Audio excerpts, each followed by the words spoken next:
سلام، من بخشی هستم و خوش اومدید به یه ویدیوی دیگه. امروز بعد از مدت‌ها اومدم بهتون بگم که چرا این همه مدت من اینجا نبودم و چرا ویدیو نساختیم و در چنل مالتن گیمینگ آپلود نکردیم. خب بریم سراغ ویدیومون.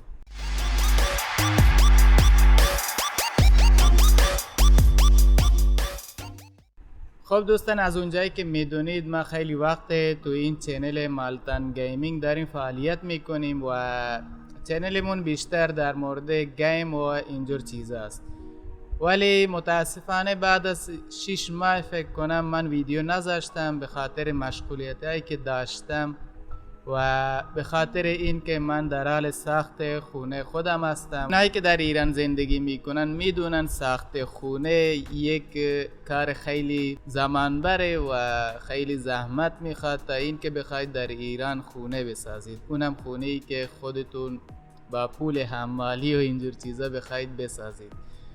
خب من از اونجایی که من از یوتیوب درآمدی ندارم و این که میخوام خونه ای که دارم میسازم و شما اگه ندیدید حتما برید از چینل اصلی من که اسمش بخشی است، لینکش هم در دیسکریپشن میذارم و اینم از چند تا ویدیوهایی که گذاشتم میتونید اونجا مشاهده کنید. خب بریم سر اصل مطلبمون. این که من این همه مدت ویدیو نذاشتم به خاطر این بود که من خیلی مشغول بودم به خاطر کارهایی که بیرون داشتم و کارهایی که به خاطر خونه و اینجور چیزها بود که مشغولیتم زیاد بود، نتونستم گیم بازی کنم و اینکه از دنیای گیم خیلی دور افتادم. و اینم بهتون بگم که خونم تقریبا 1-2 ماه مونده که تموم بشه، انشالله که زودتر تموم بشه. تصمیم گرفتم برم اونجا اتاق خودم رو جمع جور کنم و یک ستاپ گیمینگ واسه خودمون بسازیم و اونجا فعالیتمون رو شروع کنیم. و اونایی که از قبل منو میشناسن میدونن من به زبان بلوچی در این چنل صحبت میکردم. از این به بعد میخوام با زبان فارسی صحبت کنم به خاطر اینکه چنل گیمینگ در بلوچی زیاد جا نیافتاده و اینکه اگه بخوام هم به بلوچی صحبت کنم تعداد کمی هستن اونایی که بخوان منو ببینن. البته اونایی که در ایران زندگی میکنن فارسی هم میفهمن. اونایی که در پاکستان، بلوچایی که در جای دیگه زندگی میکنن شاید فارسی نفهمن، ولی فارسی زبانای زیادی در دنیا است. مخصوصا منی که در ایران زندگی میکنم میخوام از این به بعد چنلم به زبان فارسی باشه. خب این ویدیو رو که امروز میگیرم شاید از این به بعد 1-2 ماه ویدیو نداشته باشیم و حتما ویدیوها رو در چنل اصلی خودم دنبال کنید که اونجا ویدیو میذارم. هر هفته 2 تا ویدیو سعی میکنم بذارم و فعالیتمون رو در یوتیوب ادامه بدیم و نمیخوام که فعالیتم رو کم کنم یا این که بخوام یوتیوب برای همیشه کنار بذارم. میخوام یکی از یوتیوبرهای فارسی زبان باشم و این که کارم رو ادامه بدم. خب این بود یه چند تا از چیزایی که من به خاطر اونا نتونستم در این چنل گیمینگ ویدیو بذارم.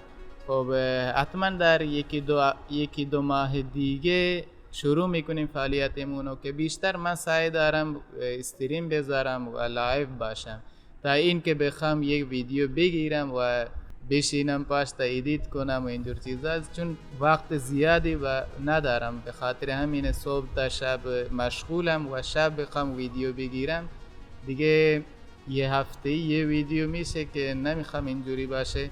میخوام از این به بعد ویدیو بیشتر بذارم، البته در چنل اصلی خودم. اونجا بیشتر ولاگ میذاریم و این که در مورد یوتیوب و خیلی چیزای دیگه اونجا صحبت میکنیم. حتما اون چنل رو داشته باشید، اونجا منو دنبال کنید تا که ویدیوها رو از دست ندید. اگه هم درخواستی داشتید در اونجا در کامنت ها بهم بگید. و این که بهتون بگم من اینستاگرام خودم رو به خاطر این حذف کردم که نمیخوام ذهنم مشغول اینستاگرام باشه و یوتیوب هم رو کنار بذارم. به خاطر همین که الان اینستاگرام من ندارم، در یوتیوب دارم فعالیت میکنم تا این که یوتیوب هم به درآمد برسه. وقتی به درآمد رسید یا این که به 10,000 رسیدیم بعدا میخوام یک اکانت اینستاگرام بسازم و اونجا هم فعالیت کنیم. خب زیاد نمیخوام سرتون رو به درد بیارم. این بود ویدیویی که میخواستم بعد از 6 7 ماه میشه دی ویدیو نذاشتم. بعد از این همه مدت میخواستم بهتون اطلاع بدم که چرا من چه ویدیوهای گیمینگ نمیذارم و اینکه چنلمون فعلا خوابیده.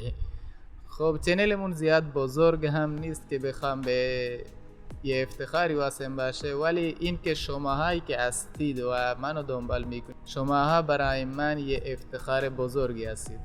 پس حتما این چنل رو هم داشته باشید، ولی در عوض اون چنل اصلی هم رو داشته باشید که بیشتر اونجا فعالیت میکنیم. از این به بعد انشالله سعی میکنم در هفته 2 تا ویدیو بذارم در مورد موضوع مختلف. اونجا ویدیو میذاریم، حتما اون چنل رو داشته باشید تا که ویدیو رو از دست ندید. از این که تا اینجا ویدیو رو تماشا کردید خیلی ازتون ممنونم و حتما ویدیو رو لایک کنید و چنل هم اگه ندارید که سابسکرایب کنید تا بموند برای 1-2 ماه دیگه تا ستاپ خودمون رو درست کنیم، یه اتاق خوب گیمینگ بسازیم تا اونجا به همون لذت بده تا ویدیوهای گیمینگ بسازیم. خب تا یه ویدیو دیگه در چنل اصلیمون شما رو به خدای بزرگ میسپارم. خدا یارو نگهدارتون.